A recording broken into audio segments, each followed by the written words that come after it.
Io non ho difficoltà a confessare che mi sono accostato all'idea della Costituente con molta diffidenza, nonostante avessi della idea della Costituente in campo nazionale una visione abbastanza chiara. Credo di essere stato io a coniare l'espressione in campo nazionale la Costituente come strada maestra per la riforma della nostra Costituzione. E tuttavia, dicevo, quando per la prima volta mi è stata prospettata l'idea di una Costituente regionale, mi sono messo subito in un atteggiamento di diffidenza. Vedevo la macchinosità, la complessità dell'itinerario istituzionale che veniva individuato, 5 passaggi legislativi a parte le doppie letture del Parlamento, difficoltà di ordine riguardanti la costituzionalità di alcuni aspetti della procedura, resistenze che, avendo alle spalle una lunga esperienza parlamentare, vedevo già delinearsi in un Parlamento sempre riluttante a cedere poteri e prerogative. Però andando più in là ho dovuto rispondere ad una semplice domanda: c'è un'altra strada per realizzare una operazione come questa, che richiede al tempo stesso il massimo di partecipazione del popolo sardo e il massimo di esercizio delle nostre capacità autonomistiche? No, e un'altra strada non c'è, perché la strada indicata dall'articolo 54 dello Statuto regionale, che fa capo all'articolo 123 della Costituzione, non ha bisogno del massimo di partecipazione del popolo sardo e non ha bisogno del massimo esercizio di autonomia, perché rimette le decisioni finali nelle mani del Parlamento nazionale.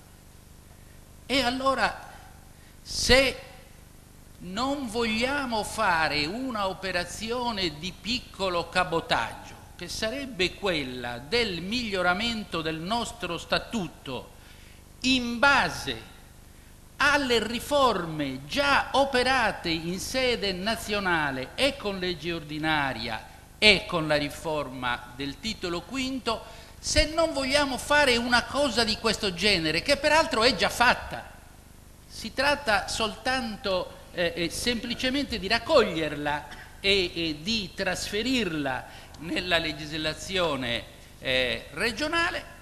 Se invece vogliamo fare qualcosa di più, che non stia nell'ambito costituzionale dell'autonomia speciale, ma che ci debba portare alla creazione, perché di questo si tratta, di una regione autonoma e federalista, allora bisogna adoperare uno strumento adatto, e mi sono persuaso che la sofisticatezza, la complessità dello strumento individuato era proporzionale all'altezza della posta in gioco. Non si può arrivare alla Luna con un carro a buoi, ci si arriva con un missile. So di dire una cosa grossa, ma ricordo in gioventù chi mi ammoniva: state attenti che a forza di dirci che la Luna è lontana e irraggiungibile, cercheranno di persuaderci che non esiste la Luna. Allora cominciamo a dire che invece la Luna c'è, e che c'è persino uno strumento per raggiungerlo che si chiama costituente.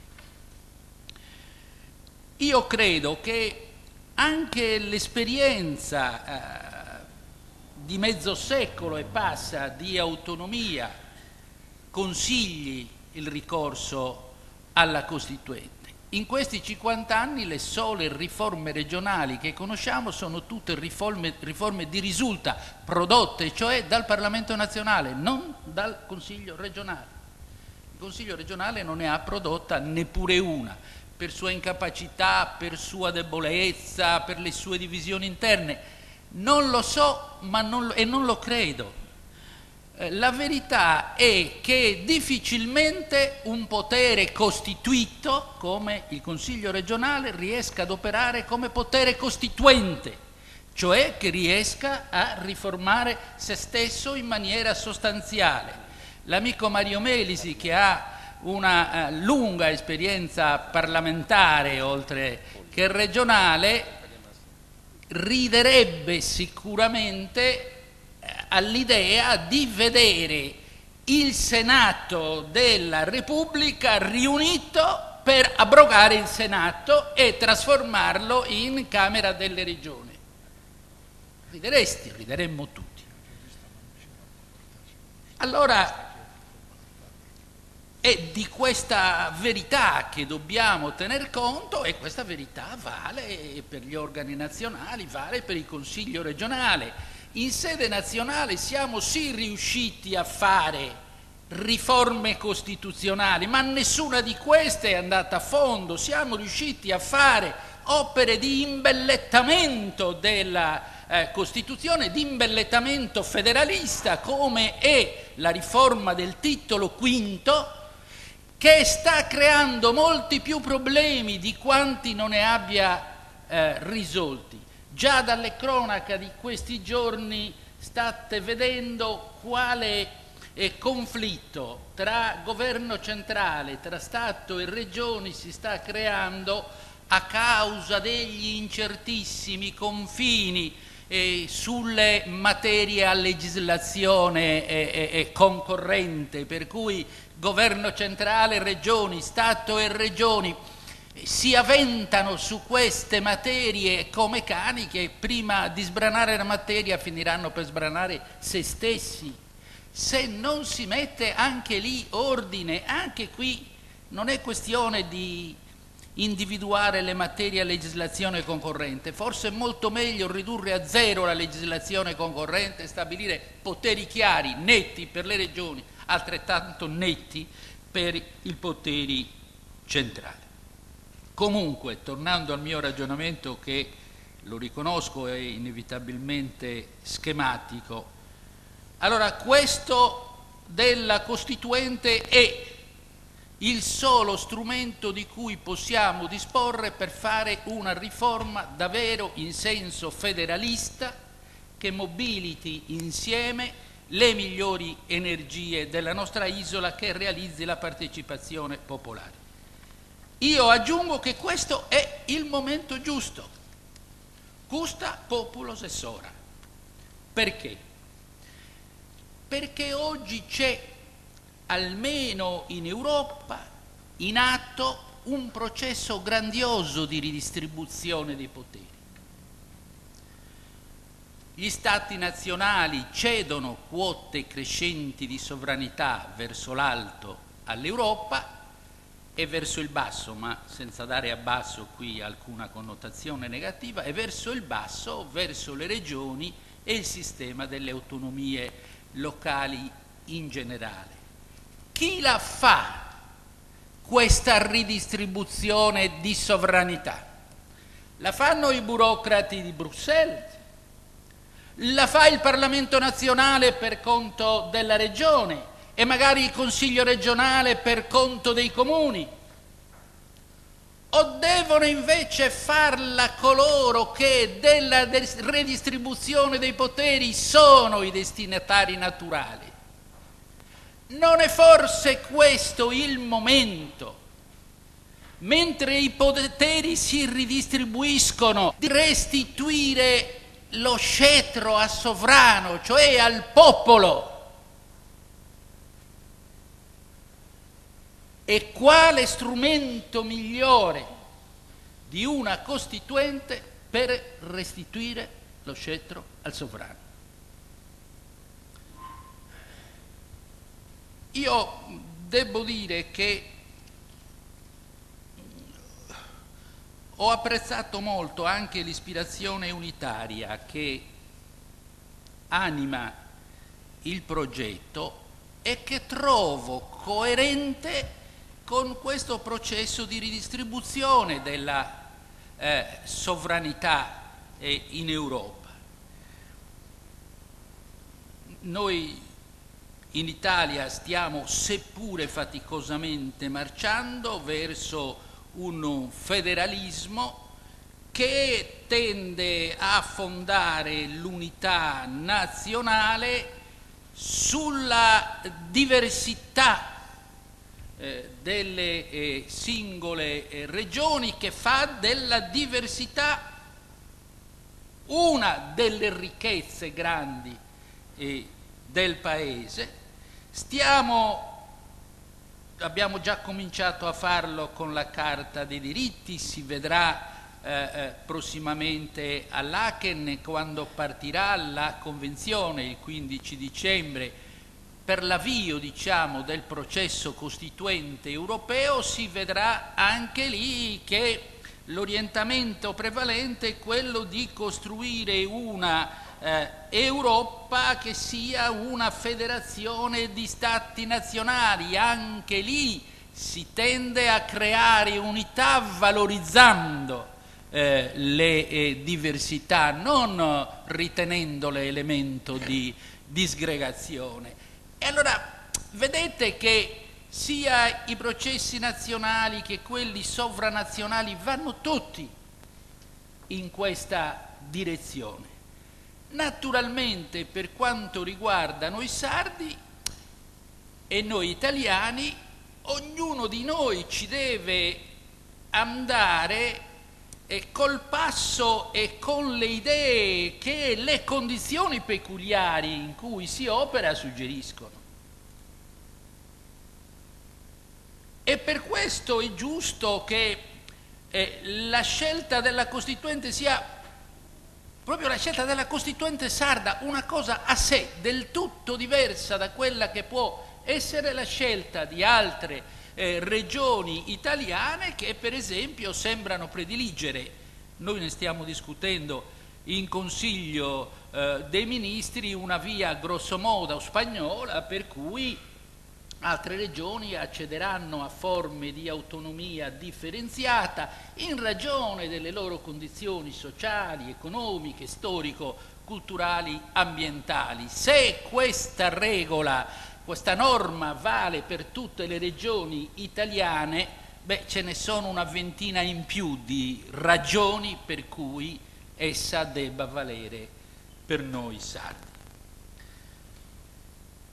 Detto questo, concludo, però bisogna che adesso guardiamo realisticamente al problema. La Costituente è una sfida. Anzi, la Costituente sfida noi a elaborare contenuti adeguati al nuovo statuto e su questo terreno dobbiamo riconoscere che l'elaborazione culturale, istituzionale e politica è piuttosto in ritardo e che occorre, insieme al mondo della politica, ai mondi vitali della cultura e di tutti i ceti dirigenti a qualsiasi titolo della Sardegna. Ci sfida la Costituente a promuovere effettivamente la partecipazione popolare, a far andare avanti questo processo. La partecipazione popolare non si può limitare all'espressione del voto, deve essere qualcosa di più coinvolgente. Mario ricorderà, perché ne fu uno degli artefici, una grande assemblea del popolo sardo, tutti i sindaci sardi riuniti a Cagliari, che diedero una spinta formidabile al rifinanziamento del piano di rinascita, una spinta forte verso la Costituente che venga dalla Sardegna può essere decisiva anche ai fini degli sviluppi parlamentari di questa vicenda. Ci sfida la Costituente, e questa è la sfida forse più sofisticata ma decisiva, a collegare l'idea della rivoluzione autonomista, lo diceva poco fa Mauro Pili, ad un'idea forte e persuasiva di un nuovo sviluppo della Sardegna. A che serve l'autonomia se non serve a darci più pane, più lavoro, più Europa, più libertà? E bisogna che chi è coinvolto nel processo costituente abbia piena questa consapevolezza. Guarda che fare una nuova autonomia significa aprirci la strada per un nuovo sviluppo che ci deve portare al passo delle regioni e dei paesi più progrediti della nostra Italia e dell'Europa. E su questo terreno noi dobbiamo riconoscere che anche gli amici che hanno il merito grande di aver promosso la Costituente danno l'impressione di essere in ritardo, io molto di più. Ma la Costituente è anche un atto di sano orgoglio, perché si tratta di dire, beh, io gli strumenti del mio governo me li voglio fabbricare con le mie mani, perché con le mie mani voglio fabbricare la mia storia. Poco fa, quando Scano parlava con accenti persuasivi, io ho colto le vibrazioni di questo orgoglio e mi sono ricordato di una celebre battorina dei nostri padri della brigata Sassari, quando esclamavano «Non degherimus de continentale spocceleare su trinceramento, Kentuck in 21° reggimento e Kentuck in 92 stotumpare». Però poi quelli il trinceramento lo prendevano davvero, e davvero il 151esimo nato a Tempio e il 152esimo nato a Sinnai facevano trovare da un'estremità all'altra dell'isola, uniti, tutti i sardi. E quella era gente che davvero per questo atto di orgoglio, che era un atto straordinario di patriottismo, si giocava la vita a bocceleare su trinceramento. La classe dirigente sarda, di fronte alla grandezza, all'altezza dell'obiettivo che la Costituente si propone, ha un analogo atteggiamento? Non mi pare. La classe dirigente sarda è così divisa sul tema che è riuscita a trasferire le divisioni anche in campo nazionale. Le prime resistenze al progetto della Costituente, io Dio me ne guardi, lo dico senza avere la benché minima intenzione polemica di parte nei confronti di chi che sia, ma le prime resistenze all'idea della Costituente sono venute dai sardi che a Roma alla bicamerale si sono organizzati per ostacolarne il cammino.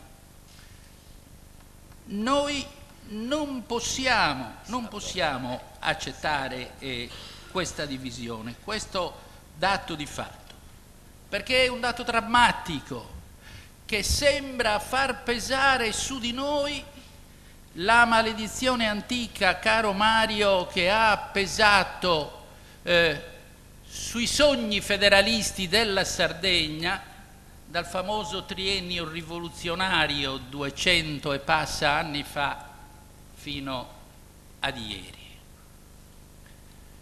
E allora bisogna che però si facciano sforzi, e io credo che gli sforzi in direzione del dialogo per recuperare un minimo di unità indispensabile vengano compiuti da tutte le parti, ognuno, se è necessario, rinunziando anche ad una parte delle sue ragioni, pur di radunare tutti da Sinai a Tempio in un unico progetto. Io ho letto ieri un intervento di Soddu sulla Nuova Sardegna. Mi pare che esso contenga un'apertura al dialogo che sarebbe sbagliato lasciar cadere. Io penso che uomini come Soddu, come Mario Melisi, che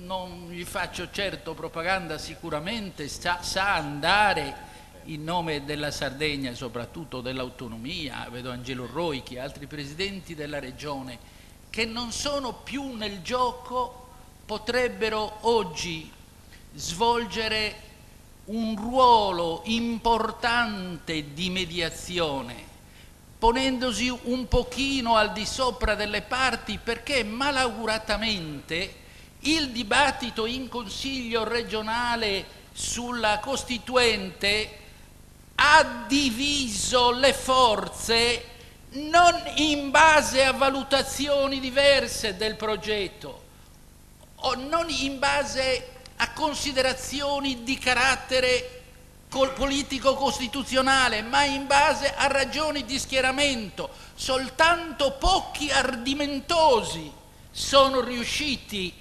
a liberarsi dei condizionamenti dello spirito di parte, altri no, e vi è pure il sospetto che qualcuno di quelli che favoriscono la Costituente lo facciano anche loro strumentalmente.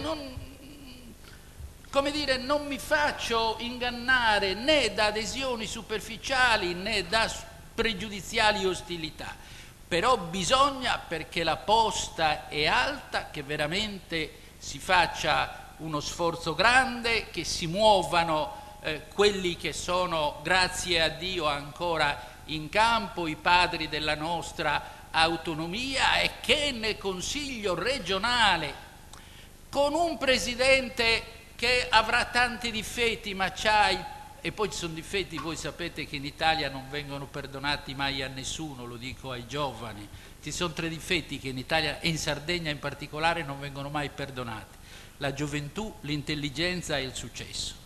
Fregatevene e andate avanti, perché se c'è questa volontà di procedere, se coloro che hanno risorse di sapienza politica da mettere in campo si muovono, credo che in Consiglio regionale si possano ricreare le condizioni della unità, non una generica unità politica intorno a un presidente della regione, ma un'unità politica intorno ad un grande sogno, quello di un'autonomia federalista che, se noi lo vogliamo, può diventare realtà.